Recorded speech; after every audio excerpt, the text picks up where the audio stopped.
Hey, hello, I'm Kråkan, also known as Corvus Cornix, and welcome to Classy Movie Rambles, where I'll talk about old movies that I found in my closet while cleaning.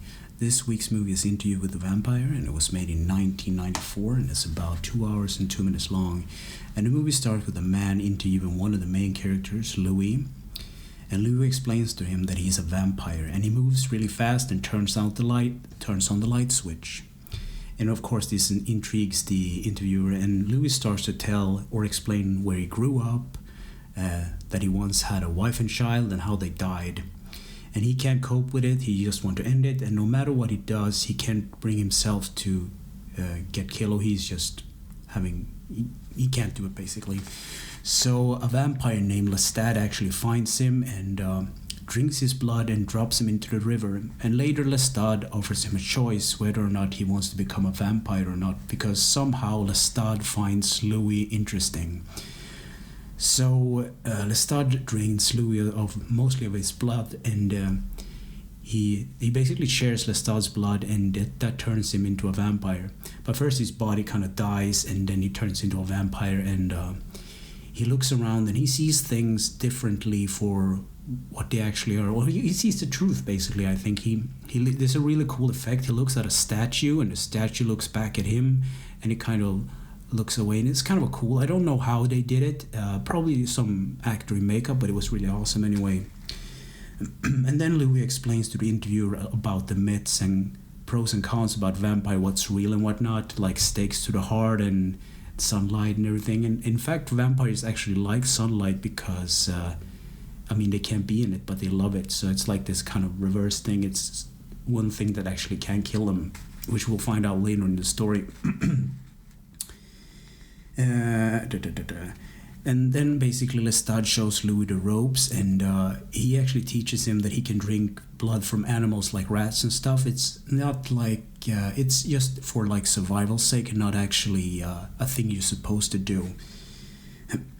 And then Louis actually kills a lady with the poodles, and this kind of a funny scene. They go to this aristocratic kind of party, and Louis is really hungry, and he goes out with this kind of old lady. She has like two poodles in a leash, and he starts to seduce the lady, and the poodles keep barking. So Louis actually bites. It's a funny scene. You have hear a shriek, and Lestat comes running, and Louis is munching on a poodle. I thought it was really funny. And then dark humor as it is, and Lestat snaps the neck of the lady, and they move on. And then what happens is that disease breaks out, and this takes place in the 18th century. So they have like a farm or a mansion with black slaves, and Louis is so hungry at this point, so he actually kills and bites. He bites and kills one of the servants' ladies, and outside the house there's like fire and rioting because of the disease. And Louis brings out the dead girl and says to the slaves, like, basically, you're free. Go whatever you want. This house is cursed, and he burns it down. And Lestat is not happy about this because he's a bit of like an aristocrat, I guess, and he's kind of pissed that Louis burned down their house. So now they have to stay at a cemetery for the night, and later they go to New Orleans, which is the place where Lestat actually wanted to go to the beginning, because there are more people and more easily. More of a thing about feeding, because Lestat mostly feeds on nobles and higher kinds of people. He finds that more fancy. So there is this weird scene where they are in New Orleans, and there is like Lestat takes out ladies after ladies, like drink their blood dry, and Louis gets offered like blood from a human into a glass, because Lestat just wants this to be done so Louis can feed on people, I guess. But Louis, they have an argument, and there's this dark kind of humorous scene where the lady that was bitten thinks that she is dead because she's not, and Lestat puts her in a coffin, and Louis kind of storms out, and there's like this scene where because the plague is going on, there's this young girl played by Kirsten Dunst, and her dead mom in like a chair. So Louis stumbles in on the whole thing, and the girl kind of is scared and doesn't know what to do, and she doesn't even realize that her mom is dead, and the body is actually kind of decaying. It's kind of gross. And Louis, because he's so hungry, he drinks the girl's blood, and realizing that he almost killed her, or he thinks he actually kills her, and he runs off. And Lestat basically follows him to like a sewer pipe where he finds him. He basically followed the trails of the dead rats. So Lestat brings Louis back in, and he shows him that the girl's actually alive, but just barely. And this little girl's name is Claudia. And Lestat basically gives the girl some blood and turn her into a vampire as well. A friend for Louis. So now they're one happy family. And she says that she wants more blood, so they bring in the servant's girl. And she becomes a real predator. She starts to collect dolls and starts to play the piano, which is this kind of funny scene where she actually kills the piano teacher. So Lestat is forced to go in and step in as a piano teacher. And I think both Kirsten Dunst and Tom Cruise does a brilliant job acting this out. It's kind of funny. And then even later in the movie, Claudia sees a naked woman bathing through a window, and she explains to Louis and Lestat that she actually wants to be that woman as an adult because she was turned at a young age. So they actually remain the same age as they were turned. So she will always be a young girl and never grow up, even though she is like 30 at this point in real years or something. So even later, she actually kills the girl and puts the girl in her bed underneath the dolls, and Lestat confronts her about this, and Claudia cuts her hair in frustration, but it grows back again due to her vampiric powers.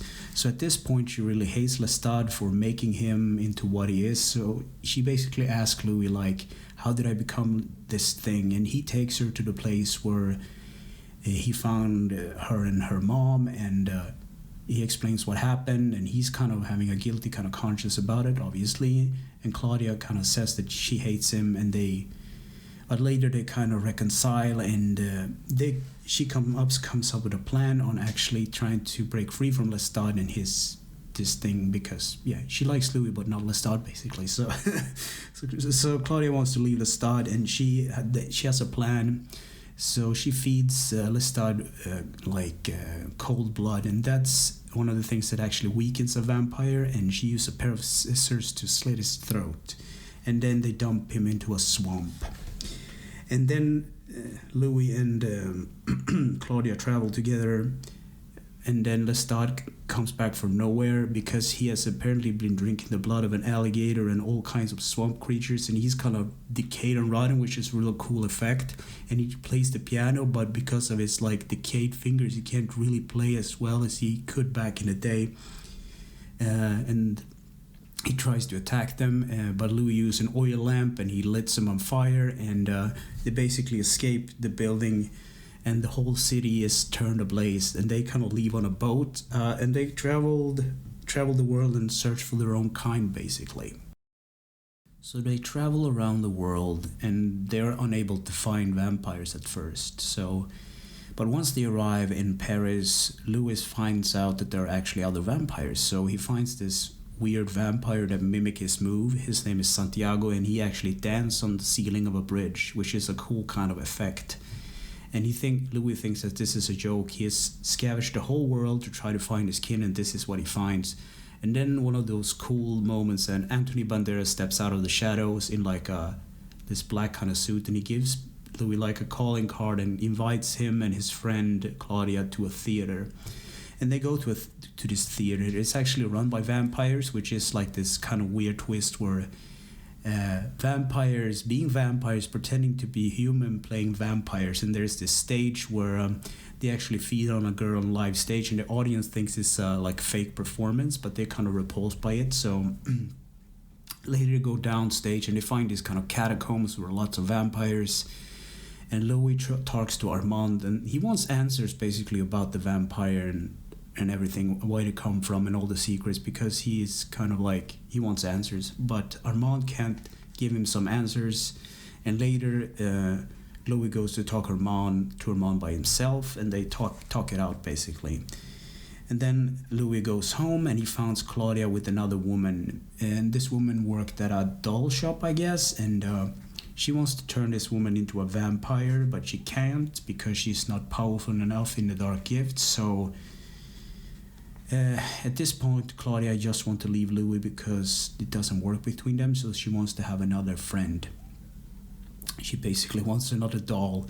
So Louis does her one last favor, and she actually turns the woman into a vampire for a short time. They're happy, and then the theater gets it. Then the theater vampire attacks them in their apartment, and they bring them down back to the catacombs, because apparently they figured out, because these vampires are like more powerful vampires, so they actually read Louis' mind, and they found out that they killed Lestat. And there are actually rules in vampire society on how things are supposed to be done. You can't do certain things. You can't kill another vampire. That's against the masquerade or the rules, I guess. I'm thinking of bringing in like the Vampire the Masquerade's rules, maybe based on this movie, which that would be kind of cool actually. But so they kidnap him and they lock Louis into a box, and they put the newly formed vampire and Claudia in a chamber where the sun comes in through the grates. And then my Blu-ray movie actually skipped because it's really old, and the next thing was Armand freeing Louis, and Louis actually seeing the ashed up, burned corpses of Claudia and the other vampire lady, which is kind of sad because now he has no one.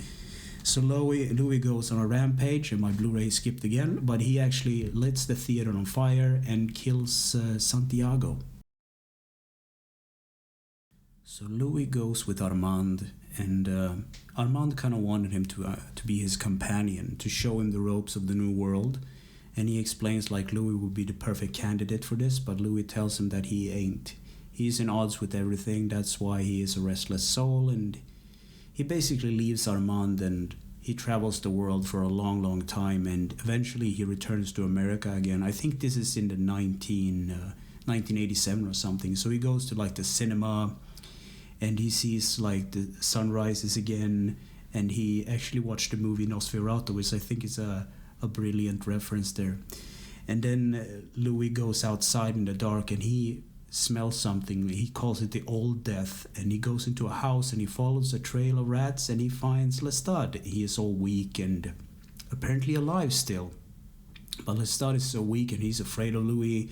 He's afraid of this new world, and he doesn't know what to do. So they talk a bit, but Louis decides to just leave him there. And then cutting back to the interview again, and it ends, and the interviewer has kind of missed the point of the whole kind of tragic story about being a vampire and all, and he actually asks Louis to turn him into a vampire, and he grabs him by the throat and threatens him, and then he just disappears. And the interviewer kind of leaves the place. He runs out to his car with all these recording cassette tapes that he's been used, and he rushes out in the car and drives away, and he listens to the tape in the car, kind of amazed that he got off alive. And then in the back seat is Lestat, and basically he drains him of his blood while he's driving, and Lestat takes the wheels, and apparently now he can drive cars as well, I don't know. So it ends on like a funny scene where Lestat kind of says the line that he gave to Louis in the beginning of the movie, like, I'm gonna give you a choice that I wasn't given or that I ever had. And then he just laughs, and it zooms out of like a bridge of him driving away, and that's the end of the movie. So what do I think about this movie? It's a good movie. It, in contrast with the BS that is today, basically. I like this movie because it has like this romantic kind of view of vampires, and also the brutal kind of beast that dwells within. Compared to the sparkling vampires of Twilight, I think this is a good movie. And it's kind of charming as well because it has like these old effects. Nothing is CG in this movie because it was made in like 1994. There's some shots that I think are composite shots, like a harbor and ship and things, but they're not fully CG. So when you look at stuff, it's actually puppets or good makeup and stuff. And I don't think a lot of people have seen this movie, but it beats Twilight. Twilight all the effing week, man. So anyway, thanks for listening and or watching, and take care.